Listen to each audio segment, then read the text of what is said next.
वाराणसी, शिक्षा विभाग में गजब का खेल। वाराणसी जिला विद्यालय निरीक्षक के द्वारा मोटी रकम लेकर फर्जी अध्यापकों का किया जा रहा वेतन भुगतान। शिकायतकर्ता टीएन पांडे। सेवापुरी स्थानीय विकास खंड के हरिहरपुर गांव में बाबू जगन प्रसाद व अन्य विद्यालयों का एक ही परिसर में फर्जी ढंग से संचालित करने का मामला प्रकाश में आया है। ज्ञात हो कि जनता हरिहरपुर गांव निवासी श्री सुरेंद्र प्रसाद मिश्र 1991 में संपूर्ण संस्कृत विश्वविद्यालय में अध्ययनरत रहते हुए छात्र संघ अध्यक्ष निर्वाचित हुए, जबकि 1991 से राजकीय आयुर्वेदिक चिकित्सालय में फार्मासिस्ट के पद पर कार्यरत सरकारी वेतनभोगी कर्मचारी रहे हैं। वही सुरेंद्र प्रसाद मिश्र राजकीय आयुर्वेदिक चिकित्सालय ओवरचेक चंदौली में दिनांक 6/1/91 से 30/8/2003 तक फार्मासिस्ट के पद पर कार्यरत रहे तथा 27/8/2003 से 3/9/2015 तक राजकीय आयुर्वेदिक चिकित्सालय बिठौरा गाजीपुर में फार्मासिस्ट के पद पर कार्यरत रहे। इस प्रकार कुल 24 वर्ष 6 माह तक का राजकोष से वेतन भुगतान प्राप्त किए हैं। वहीं मिश्र प्राचार्य बाबू जगन प्रसाद संस्कृत महाविद्यालय हरिहरपुर पंचकोशी मार्ग हाथी बाजार वाराणसी के रूप में 2001 में अद्यतन कार्यरत हैं। इस अनुदानित महाविद्यालय से राजकोष से प्राचार्य के रूप में वेतन प्राप्त कर रहे हैं। इस प्रकार दो सेवाओं में कूट रचित कागजातों के माध्यम से तथ्यारोपण करते हुए धोखाधड़ी से नियुक्ति पाने एवं वेतन सहित करने के दोषित हैं। वहीं श्री मिश्र हरिहरपुर पंचकोशी मार्ग हाथी बाजार के आरआरजी नंबर 2028 में ही मात्र एक विद्यालय के नाम बाबू जगन प्रसाद बैजनाथ संस्कृत उच्चतर माध्यमिक विद्यालय दर्ज भूमि एवं भवन पर एक ही परिसर में श्री लक्ष्मी नारायण प्राथमिक विद्यालय, Shri Lakshmi Narayan junior high school एवं बाबू जगन प्रसाद बैजनाथ संस्कृत महाविद्यालय डीएडी विद्यालय के संचालित करने तथा इन विद्यालयों की मान्यता लेने, हस्तांतरण कराने के गठन आदि में श्री मिश्र ने बहुत प्रावधान का कोई भी पालन नहीं किया है। संचालित विद्यालयों का कागजी बंटवारा सिर्फ दिखावा है, लेकिन व्यावहारिक रूप में वास्तविक सभी विद्यालयों के मुखिया श्री सुरेंद्र मिश्र हैं। इन सभी पांचों विद्यालयों पर पूर्ण नियंत्रण इस संपूर्ण विधिक रूप में वित्तीय अनियमितताओं भी दोषी हैं। वहीं इस मामले में शिकायतकर्ता व समाजसेवी त्रिभुवन पांडे ने प्रमुख सचिव को पत्र देकर इनके कृत्यों की जांच कर जिसमें राजकीय विद्यालय के प्रबंधन द्वारा जांच कराया गया, जिसमें सुरेंद्र मिश्र के विरुद्ध कई आपराधिक कई कूटरचित कृत्यों का मामला व वित्तीय दुरुपयोग का मामला प्रकाश में आया है। देखें पूरी रिपोर्ट। आपका परिचय क्या है? हमारा परिचय है, हमारा नाम है त्रिभुवन नारायण पांडे, ग्राम नंदापुर, पोस्ट रामापुर, थाना बड़ागांव, जिला वाराणसी। आपके द्वारा माननीय पांडे जी, आपके द्वारा जो है एक शिकायत पत्र माननीय मुख्यमंत्री, प्रमुख सचिव इत्यादि प्रार्थना पत्र आपने आला अधिकारियों को दिया है, बाई रजिस्ट्री बाई पेज जो भी जिस तरीके दिए हों। क्या आप बाबू जगन प्रसाद विद्यालय को लेकर किस तरीके से जो है आप दो जगहों पर जो है कार्य करना, एक ही नाम के व्यक्ति को, और बुला नाला के पास ये विद्यालय संचालित होना कागजी ब्लैक में और यहाँ पर वर्तमान में हरिहरपुर में चलना जनता में, इसके तहत आप किस प्रकार का ये अपने ज्ञापन दिया है, किस प्रकार आपने जो है अवगत कराया है, क्या मामला है, पूरी जानकारी आप दीजिए। इसकी ये जानकारी है कि ये जो सुरेंद्र प्रसाद मिश्र हरिहरपुर के निवासी हैं, जहाँ पे विद्यालय स्थापित है, वहाँ का वो निवासी आदमी है और शिक्षा माफिया नंबर 1 का हो चुका है। कारण क्या है, डबल नौकरी किया है, उस समय डबल ही नहीं, 13 संस्कृत विश्वविद्यालय में वो उपाध्यक्ष पद पर कार्यरत रहा जी, समझ रहे हैं। उसके बाद 91 में इसकी पोस्टिंग हो गई झांसी जी, और उसके बाद 92 से ये विद्यालय बाबू जगन प्रसाद बैजनाथ संस्कृत महाविद्यालय का प्राचार्य वर्तमान से वहाँ से बना हुआ चला आया। 2015 में एड में वो विद्यालय ले लिया गया और वो 15 में जब हमारी कार्रवाई शुरू हुई तब वो रिजाइन दिया है। इस तहत वो आदमी इतना धूर्त और इतना बेईमान है, जो कि विद्यालय का एड आने के पहले 3 करोड़ 70 लाख रुपया वो पहले से ही फ्रॉडगिरी करके वहाँ से यूजीसी से उठा लाया। क्या इस बाबत कोई अधिकारी, इसमें समक्ष अधिकारी कोई जांच? इतना हम 2015 से एप्लीकेशन देते चले आ रहे हैं, लेकिन कोई कार्रवाई नहीं। प्रमुख सचिव के माध्यम से जाँच हुई, प्रमुख सचिव के माध्यम से जाँच होने के बाद दोष सिद्ध हुआ, दो अधिकारियों से जाँच कराया गया और उसका रिपोर्ट भी भेजा जा चुका है। वर्तमान डिवायस वाराणसी उसका वेतन रोक दिए, लेकिन उसके बाद जो इस समय वर्तमान अधिकारी डिवायस है, वहाँ से कोई आदेश न आने के बाद भी वेतन चालू कर दिया। मेरा जन सूचना लगाने के बाद उन्होंने यही कहा कि वेतन नहीं पारित हो रहा है, लेकिन वहाँ पे वेतन पास है। वेतन पास है, हाँ।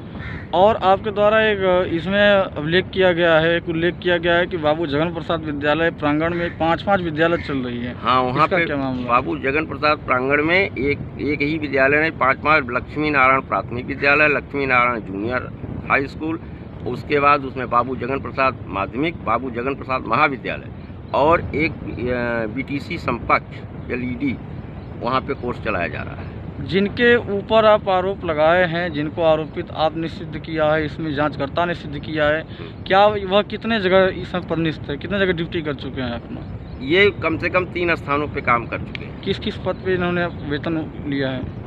वेतन तो ये यहाँ से ये आपके स्वास्थ्य विभाग से, ये जब फार्मासिस्ट रहे जी। वहाँ से वेतन भुगतान करवाए हैं। इसके बाद उसके दरमियान मेरे शिकायत पे ये आरोप लगाया गया कि ये वेतन प्रिंसिपल का पाया नहीं है, प्राचार्य का। जी। लेकिन ये कापी जांचे हैं, परीक्षा करवाए हैं, सब कुछ रहते हुए यहाँ पे ये कैसे संभव हो सकता है?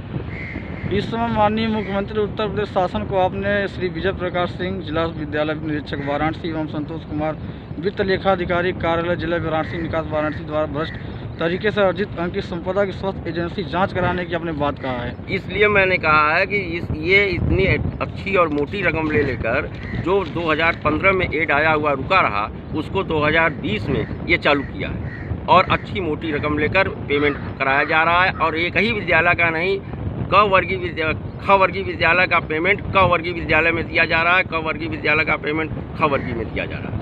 ये इसका अनियमितता है, दोनों का मिला हुआ। आपके द्वारा कुछ तत्व रखी गई है जिसमें भ्रष्टाचार, बेईमानी, कूट रचना, फर्जीवाड़ा संबंध में आपने एप्लीकेशन दिया है, तो क्या इस चारों उल्लेख में कोई कार्रवाई इनके ऊपर हुई कि नहीं? अभी कुछ नहीं, अभी तक कोई कार्रवाई नहीं हुई। वेतन रोका गया था, फिर वेतन पारित हो गया। इस पे आप क्या चाहते हैं? माननीय मुख्यमंत्री उत्तर प्रदेश शासन से क्या चाहते हैं? मैं ये चाहता हूँ, न्याय चाहता हूँ। 2015 से मैं लगा हुआ हूँ और इस पे न्याय चाहता हूँ। जो सही है उस कार्य को किया जाए।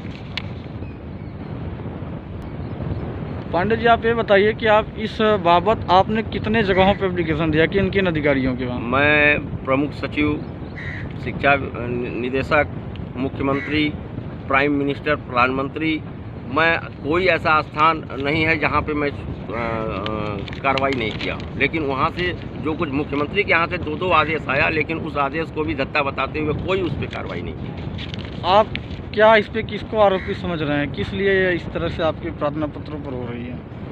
हम इसमें सबसे बड़ा आरोपित हम डिवाइस को ही मान रहे हैं।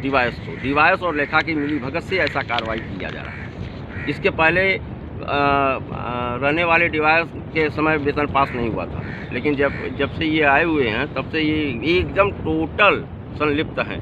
आपके प्रार्थना पत्र को दृष्टिगत रखते हुए 2 प्रधानाध्यापक राजकीय हाई स्कूल हसनपुर और राजकीय हाई स्कूल रामगढ़वा वाराणसी के प्रधानाध्यापक ने जांच किया था। जांच में दोष सिद्ध होकर के उन्होंने अपना जो है आख्या दिया है कि उपयुक्त प्रकृति तथ्यों से स्पष्ट होता है श्री सुरेंद्र प्रसाद मिश्र विभिन्न स्तरों पर संवैधानिक प्राप्ति चिन्हित विधिक वित्तीय नियमों का उल्लंघन किया है तथा धोखाधड़ी, फर्जी और जालसाजी का कार्य किया, जिसके लिए उनके विरुद्ध समन्वय विधिक कार्रवाई की जानी समुचित होगी। इस पर क्या हुआ? आज तक कोई कार्रवाई उस पर नहीं। संयुक्त निदेशक, शिक्षा निदेशक 3 लेटर दिए डिवाइस को, लेकिन आज तक उसके ऊपर विधिक कार्रवाई नहीं की गई। कोई पत्र है आपके पास जो आपने उनको दिया है? हमारे पास सारे सबूत हैं, आवश्यकता पड़ने पर मैं सब प्रस्तुत कर सकता हूँ। आप एक साक्ष्य दिखाइए हमको।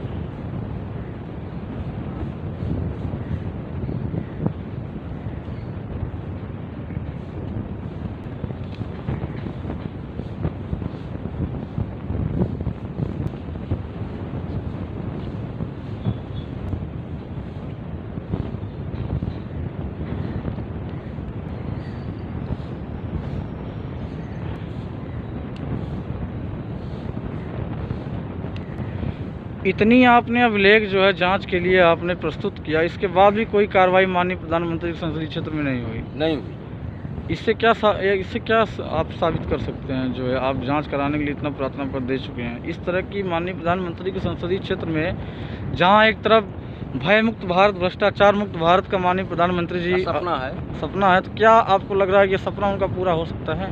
ऐसे अगर भ्रष्ट अधिकारी और ऐसे शिक्षा माफिया रहेंगे तो कभी पूरा नहीं हो पाएगा।